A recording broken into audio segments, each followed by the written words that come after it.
গতকাল বিরিয়ানি খেতে গিয়ে একটি কঠিন বাস্তবতার মুখোমুখি হই। এই বিষয়টি আপনাদের সাথে শেয়ার করব। আমার ভাতিজা মনির, ও খুব ভোজনবিলাসী এবং বরাবরই বিরিয়ানি খেতে পছন্দ করে। গতকাল গিয়েছিলাম চকরিয়া হাজি শাহী বিরিয়ানিতে। তেহেরি, বিরিয়ানি, মোরগ পোলাও এবং দম বিরিয়ানি ছিল এখানে।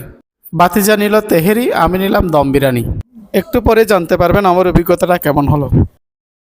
চকরিয়ার জনতা ব্যাংকের অপোজিটে যে হাজি শাহী বিরিয়ানি আছে, এই হাজি শাহী বিরিয়ানি টেস্ট করার জন্য আমি নিয়েছি দম বিরিয়ানি, আমার সাথে আছে আমার ভাতিজা, সে নিয়েছে তেহেরি। একটু টেস্ট করে দেখবো টেস্টে কেমন আছে। এই বিরিয়ানি যেই মাত্র আমি মুখে দিলাম, সাথে সাথে আমার প্রচুর মশলা এবং প্রচুর লবণের একটা টেস্ট পেলাম। আমি আবার চেঞ্জ করে তেহেরি দেওয়ার জন্য বললাম, এবং এরপরে কি হলো দেখুন। এটা ভালো আছে, সত্যি রিভিউ যদি দিই, টেস্ট অনেক ভালো হয়েছে। আপনারাও চাইলে আসতে পারেন এই শাহী হাজি বিরিয়ানিতে। দেখতে থাকুন, দেখতে দেখতে ভালো লেগে যাবে। ধন্যবাদ।